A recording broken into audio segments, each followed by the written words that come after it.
Welcome back, everyone, to Women, Men, and Relationships. I'm Judge Zanes. And I am Domino the Wonder Cat. Okay. I'm not Domino the Wonder Cat. I am Luna the Wonder Cat. Okay, I'm Doug Sandler. Damn it!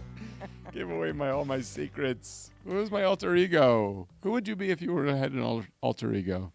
I have no idea. That's just not enough time to think about that. If you hear anything in the background, it's Domino on her scratching pad. So we're just happy that she's using it. You know, it's interesting. I was thinking about this as the cat of a guy that's a DJ. We should have like turntables instead of scratch pads. It would be the same thing. A scratch pad. Get it? Okay, whatever. Can we find a scratch pad in the shape of a turntable? I don't know. Domino. So it's the attack of my cats. We've been out of town too much, and they're like, everywhere you go, we are going to go too. So welcome back, everyone. It's been a week since the next big step, and it's been 2 weeks since we recorded how to stay true to yourself in a relationship. Wait, did we have an empty episode last week? No, last week was your take. Remember we were recording from the hotel room? Oh, yeah, I do remember that now. That was a short episode. 18 minutes. Gosh, that's too short. That's too short. You know what? That's chai in Judaism. 18? Good luck. Well, it's good luck that good we luck. recorded. 18 minutes, good luck. Excellent. For those of you that have no idea what I'm talking about, ask your parents. Okay, let's keep moving. Okay, so today's topic, I thought we would go back because we did at the end of that, how do you stay true to yourself in relationships, seed a couple of different questions. I had very quickly rattled off a bunch of questions like, well, what kind of work do you do on yourself and at what stage and why? And how much time do you spend working on yourself? Circle it up. Everybody circle it up. It's like your new favorite thing. I know. I do love the circles. So, had you not done a circle before the next big Who step? the hell does a circle when you live unconsciously? Who does a circle? Okay, good point. All right, so apparently at the next big step was Doug's first circle. Oh, gosh. Circle of sharing, circle of caring, circle of tears. Wow. And that was all me. Well, yeah, it was good. You did a good job. Thank you. As you can see, if you attended the event, you will know that I hold nothing back ever. And if you would like to see me hold nothing back again, come to January's event because I'm actually going to be able to stay the entire time. It's going to be, I'm going to take stock in the Kleenex company before I get there. You were cute. You were cute, and you definitely helped the vulnerability factor for everyone else. You gave them permission to be vulnerable. Who wants to go first? Me! I want to go first. I want to share.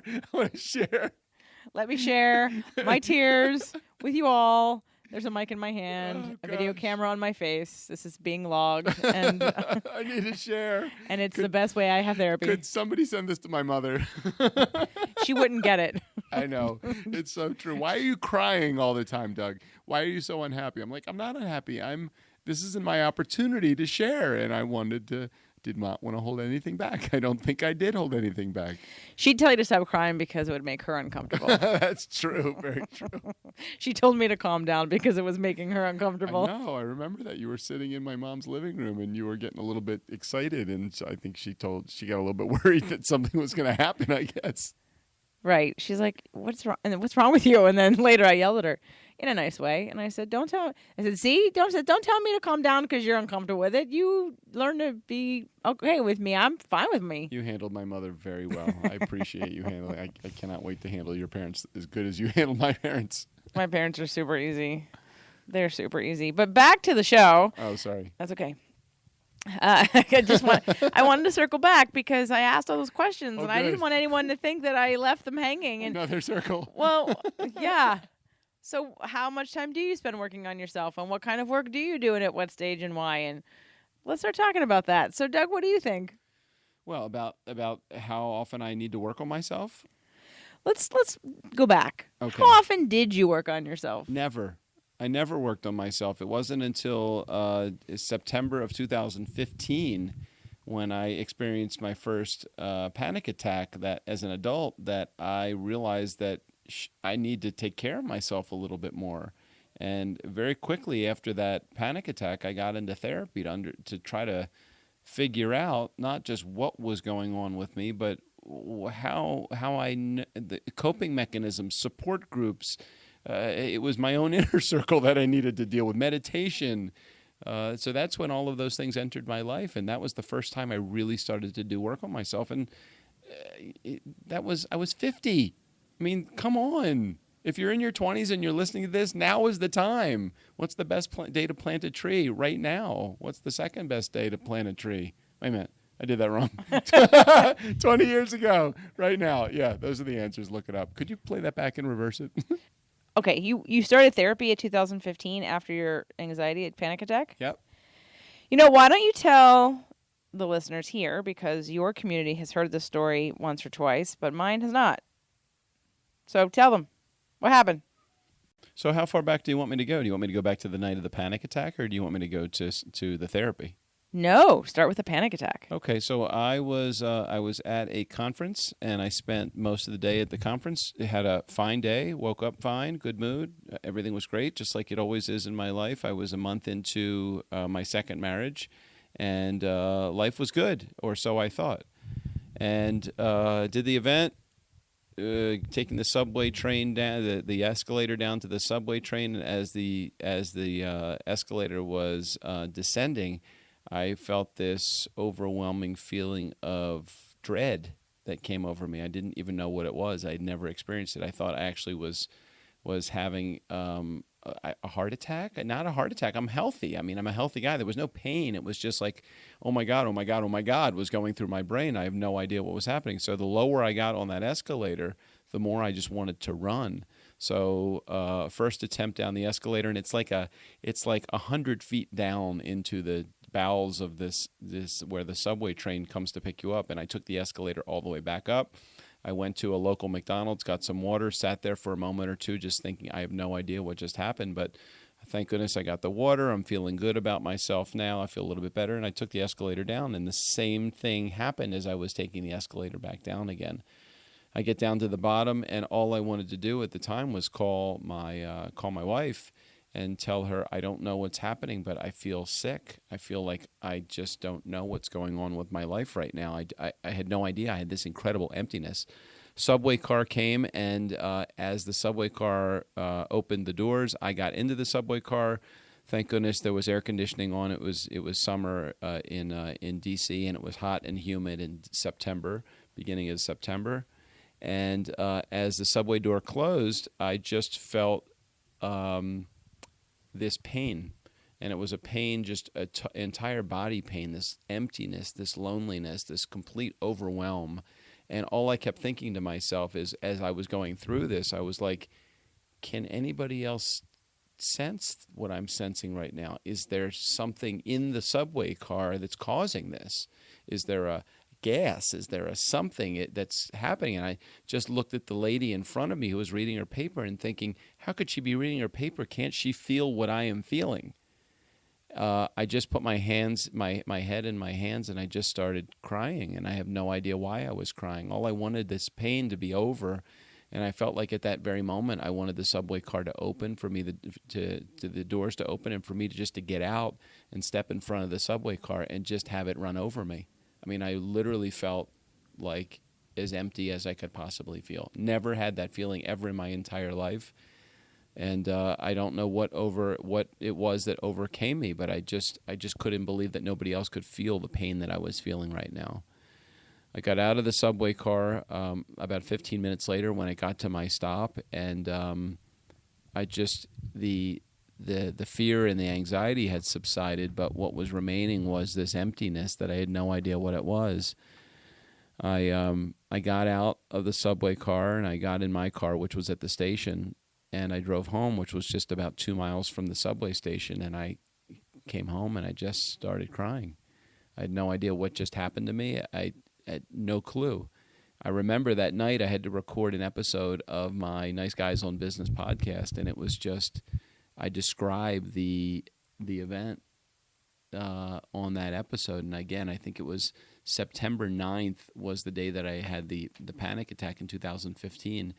And I'm pretty sure that the episode that aired talks about, and then I wrote a blog post about it, and it was just amazing the amount of support from people that were in my Nice Guy community, and that the people that were reading my blog had shared. I had never experienced that in my entire life, and it was probably one of the most lonely, empty, hurtful feelings that I've ever felt in my entire life. And that day was the day I knew I needed to either change something in my life or do something differently. And I really didn't even know what happened, but I knew that something was up and I needed to fix it.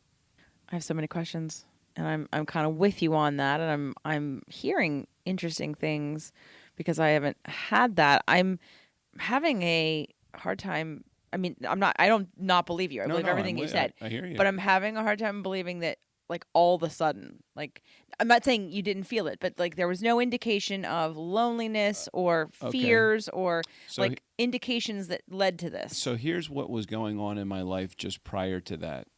I was having, again, I did not connect these at the time. Now looking back, it's much easier to connect it. Here's the things that I was experiencing. I was having a tough time sleeping.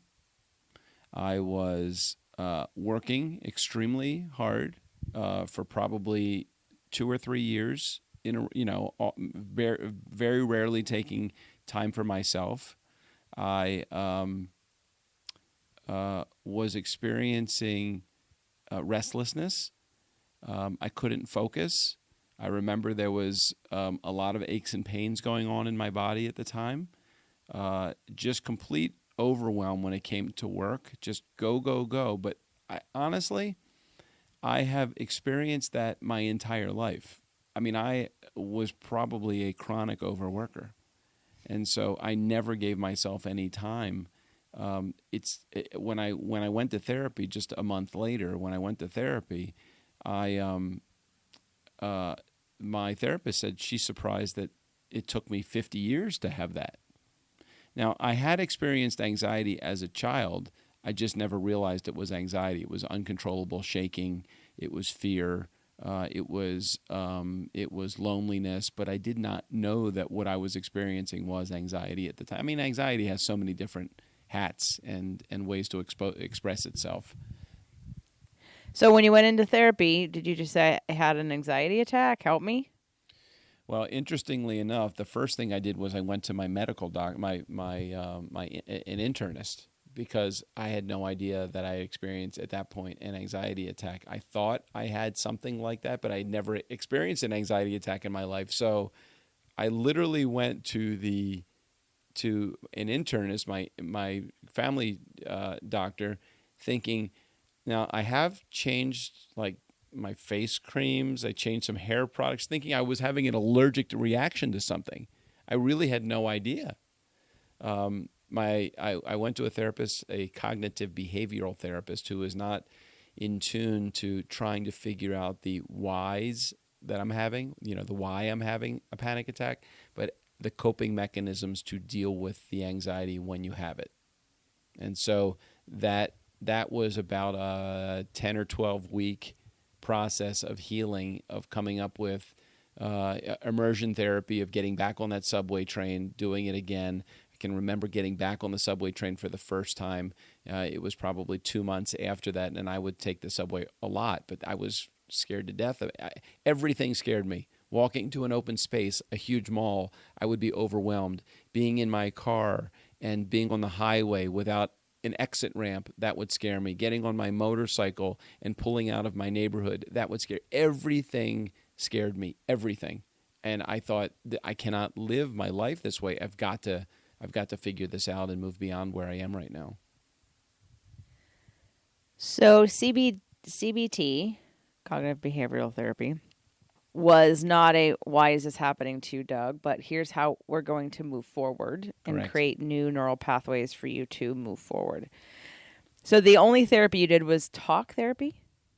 I mean, so you didn't do any other things in there, right? No, like EMDR no or EMDR. hypnosis Nope, or tapping nope, or visualization? nope. Okay. But she did tell you, or how did you get into meditation? I know you started doing meditation after that. Yeah, at that point, right before going into cognitive behavioral therapy, I started meditating. I interviewed on my show Dan Harris, who created the app 10% Happier. I read his book, and it was just, it's funny how things come into your life. I think that was shortly after I had that anxiety attack that I interviewed Dan Harris. Just I think it was coincidental. I don't know that it was directly in correlation to. I didn't set it up like knowing I was having a panic attack. I set it up, and then the panic attack happened, and then he was on the show. So it was like divine intervention. You talk about no coincidences in life. So he created a meditation app. So I started listening to the meditation app, doing that on a daily basis, and then a few weeks after that went into my first session with cognitive behavioral therapy in late 2015. So you're going through therapy, and your goal is to get back on the subway and not be afraid of everything again. And what was the understanding that you had about why you were there and why it ended and when it was going to end and what else there was to do and if there was anything else to do? With therapy? Yes.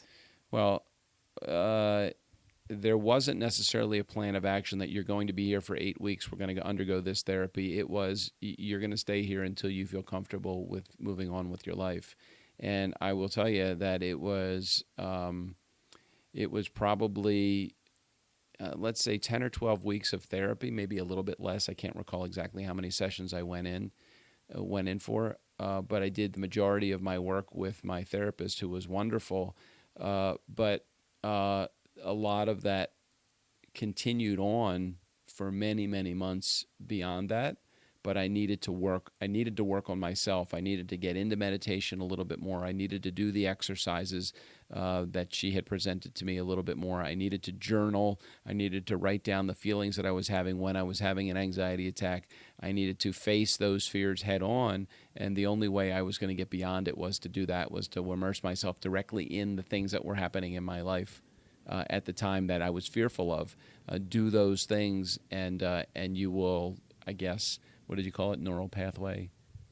Yeah, well, Harville talked about it on that relationship show. It's about sort of you have resistance to something and it's moving towards it and stepping into it and not allowing the resistance to win. And then by pushing through it, you actually create new neural pathways, and in a short period of time, if you do it often enough, your resistance subsides and the feelings that you really do want to feel will come through. So you're training yourself to have a different response. But my question to you is, when you were done with that, did you just what did you think about all of that? How did you process why it happened?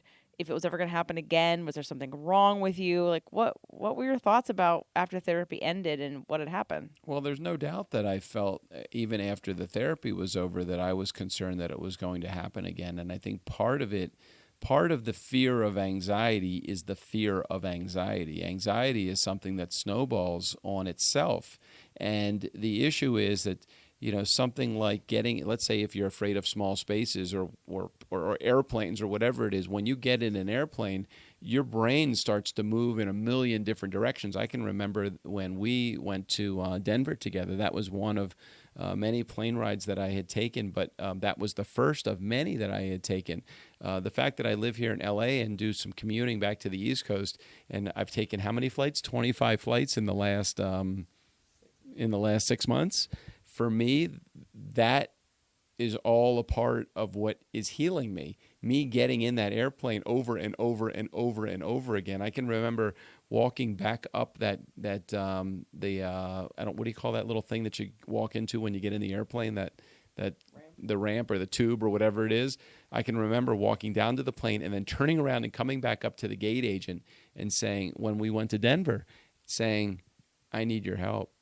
I can't get on this plane. And she goes, everything okay? And I said, I have anxiety. I got to get through this, but I just need some support for just a moment. She was so kind and so great. I think I told you this story. And it was a wonderful experience for me in having somebody help me. It's like, you need to get the support that you need in order to get beyond, especially when you're dealing with something like anxiety, because it is a runaway freight train that will trick you into feeling like anxiety, the attack can happen anytime. When you're comfortable, anxiety hits you from another side. They're like, we're going to lure you into comfort so that we can make sure that you face anxiety when you can't back out anymore. It is an ugly double-edged sword. Okay, hold up. I need to dispel a myth here.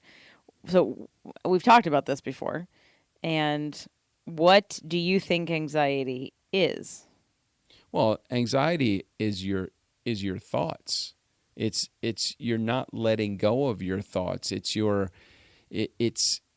repressed anger. It's overwork. It can be any number of things that manifest itself into, it's telling you, it's a sign that's telling you something is wrong with you. Anxiety is just the symptom of whatever is the actual problem. Anxiety is not the problem, it's the symptom. Right. So anxiety is actually not even a feeling, it's a body sensation, because you have all of this energy, emotional energy flowing through you, coursing through you, that needs an outlet.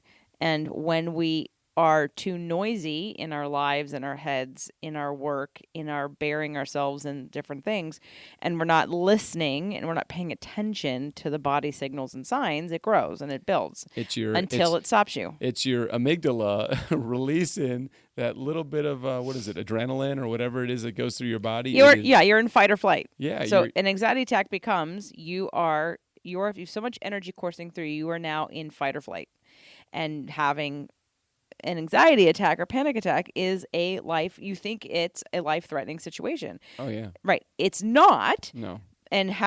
But I just want to be careful, people who are listening to this. If you listen to my show for a while, I've done this a couple times. I've had anxiety. We've talked about anxiety several times. And I just want to make sure people don't, because I know people who are close to me who have decided that they have anxiety as if it's like they've got cancer or it's a disease and they somehow just got it. And it isn't something that you can let go of or acknowledge or process. So you had a lot of backed up stuff. Oh my gosh, so much backed up stuff. Right. And it is something that totally can be gotten rid of. You can get rid of anxiety in your life. You can actually use the power of your. Let's say that you're getting on an airplane and you get that little pump from your amygdala and your adrenaline is like running like nonstop. You can use that for the power of good. When you realize it's coming, you actually can harness that power and turn that power of that panic attack into something extremely positive. It does not have to be a negative experience. It can be positive. It just doesn't seem like it when you're viewing it from a negative perspective. So you had an anxiety attack. It was 2015. You went through about 10 or 12 weeks of therapy. You could then go through things. However, you said you had, a little bit of an issue getting back on the plane in Denver after I left you, and that was just in April, and that was this year. So we're 3 years later. However, and I can say, from my opinion and observation, your anxiety has at least decreased by 50%, if not more, totally since being here. Yes. Right. Your back pain's gone. You sleep well. And I think you're constantly emotionally expressed. But I want to know where did you have an aha moment? Was it April 8th that there was other things that were going on with you? Or did you had this anxiety attack, you went to therapy. Now what? Now where are you with self-care in an emotional way? I just want to know how men or anyone else who's not me processes like the understanding of your emotions and the... You need to release that. You need to release it. You need to release your feelings. You need to share. You need to not feel stifled. You need to be you. If you are living in somebody else's world and you're being repressed and held back, you're going to experience it. There's got to be. It's like taking water, putting it in a kettle, turning the heat up underneath the kettle, and not having any way for that steam to get out when it gets boiling. The problem is that it's going to blow up. Eventually, no matter how small the heat is, it's going to heat up over time, if there's no outlet for that water, that steam to get out, it will blow up eventually. So why would your body not be any different than that? If you don't express yourself, if you don't share your feelings, if you don't yell or scream or release it or exercise or whatever it is that you need to do to be a release of that energy is all pent up inside you. You've got to get it out. Did you understand that in 2015, 16, 17, and 18? No, of course not. I didn't know that because I had spent the last 30 years of my life working my ass off. You know, I missed the 90s completely. I had my head down. I was working for 10 years. You know, the 20 years after that, I was working hard also, but it was just like I did not realize ever in my life that you needed an outlet to relax. You needed a way to express yourself. You needed a way to heal. You had to be emotionally able to handle all of life, and without that emotional outlet, you're going to experience something like an anxiety attack. Right. I always say that energy and emotion, well, emotion's energy and emotion is like a calorie. If the calorie isn't used, it's going to get stored. So if your emotion doesn't get processed, it will be stored. And it gets stored in our bodies, and our bodies are our first indication, besides, of course, our emotions, on how we're doing, how we're feeling.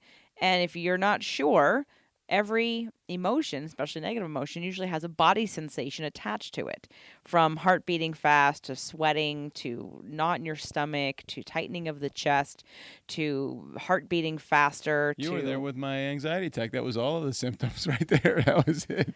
Right. Those are so all you were experiencing all the emotions all at once, probably because you didn't have an outlet. So back to the original question of the show. Now that everyone has heard your story, and I'm not quite sure of the demographic. I think I'm mostly women on this channel, but I'm not sure. I know a bunch of you men do write to me, so I'm not including you. But the women are more vocal, so I know that there are a lot of women that listen to the show. And a few men who are in my manifestation challenge.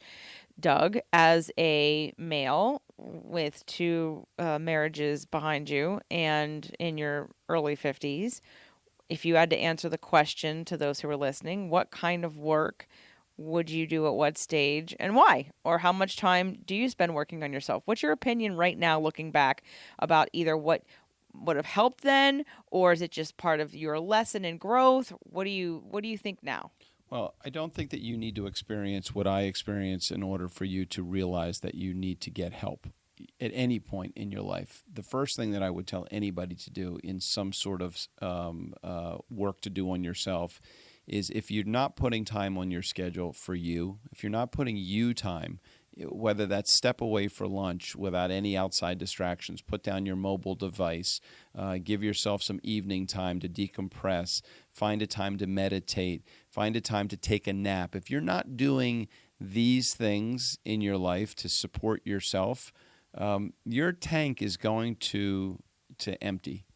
And when it empties, too many emotions get held, and you need to figure out a way to find some time for yourself. So that would be step number 1. I would just encourage everybody really to just find time on their schedule. Create time. Create time. Write it in. Create time. Yeah, because you're not going to add an extra hour. Right. Yeah, you got the hours of the day are the hours of the day. You have to decide. I mean, just like you're making an appointment for a phone call or a dental visit. Put something on your schedule every day, even if it's 15 minutes, 20 minutes, a half hour, whatever. Well, if you don't have time, make time, create time for yourself, because that's the area where I would start. Okay, and in retrospect and where you are, what would you tell people if they were starting? Like, what's some ideas you would have about what to do? Like, what kinds of work to do? The easiest work to do is the work that requires no outside support, meaning things like 15 minutes of nap, 10 minutes of meditation twice a day. That practice alone, 10 minutes of meditation twice a day, was, and I practiced a lot of mindfulness meditation where you're just focusing on your breath. And then I moved on to loving kindness meditation where you're saying a mantra over and over again. And those 10 minutes a day each, put me in a spot where I actually could separate myself from the thoughts that were going on in my head and understood for the first time in my life that you are not your thoughts. Your thoughts are like clouds passing by, and you can watch them just as easily. Once you start to live that way, you understand that you are in control of what is going on in your head. Okay, so people often ask me for certain references. This would be a great time to recommend the book The Untethered Soul by Michael A. Singer. I would not recommend the audiobook. It is not Michael. It is some British guy reading it. And if you've ever seen Michael Singer on Super Soul Sunday, he was on Oprah's first season. He doesn't do interviews very often. However, I think if enough of us ask him, he is somebody who I would love to have on Spirit, Purpose, and Energy and on here as well, because Untethered Soul is an awesome book. And he also wrote The Surrender Experiment. He did Untethered Soul first and Surrender Experiment second. However, I think they're interchangeable, and I read The Surrender Experiment within 2 days. As soon as it got to my door, I opened it up, and I didn't stop reading until I was done, other than to eat and sleep. So and it's a story. It's his story of his life, which is pretty amazing. So Untethered Soul, to really wrap your head around the fact that you are not your thoughts, and he gives some really great exercises on how to think about and separate yourself from the intellectual idea of that. So that would be my recommendation for those of you that are listening. So in terms of, let's just review on some simple things you can do. You can read a book. And again, I recommended 2 of them by Michael A. Singer. Meditation. Doug did 10 minutes twice a day, and that's by yourself. I had someone reach out to me recently and asked about, she'd been listening to the shows and said that she really felt like she needed some help and she wanted to come to January's event. And here we are, it's October, but she doesn't know if she should go to therapy first. And I said, well, why don't you do both? And I don't know if it's money or if it's just fear of doing the wrong kind of therapy. But this is, again, another reason why I didn't really want to talk about the events again, because I'm going to beat you down in the next 8 weeks about January. Oh, but get there. But it really is the reason I created these things, because who spends the kind of time that is really necessary to kind of unroot some of these things in your life and to be able to release them and get the support and the help and the tools all in one, couple day situation. I mean, you go on vacations and you have a good time and you tour the world and you look at things, you take pictures of things, and you have experiences, but they don't necessarily change your... It's funny. I heard, I can't remember who said this, but we spend more time focused on the battery life on our smartphones than we do on the battery life of our own self. It's we wear ourselves down, and we don't give any regard for ourselves, and you need to put more time on your schedule for you.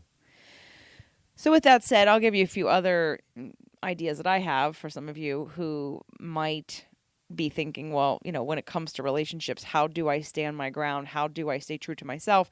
What do I need to be doing, and what's that requirement? And, if you look at the balance of your time and you have however many hours of work, maybe it's 8 hours a day times 5, maybe you're a 40-hour-a-weeker because you work for somebody else, and then you figure out your family time and your sleep time, and like how many hours could you give yourself? Maybe it's 1 hour a week. Maybe it's 2 hours a week that you give yourself to work on emotional things. And that's not including exercise or fun stuff, right? I actually have a checklist. It's called the Optimal Health and Avoiding Burnout Checklist. It's on jjflizanes.com. And I kind of break down all of the things that need to be included on a weekly basis and sometimes monthly basis. Proactive, preventative kind of care that keeps you optimal.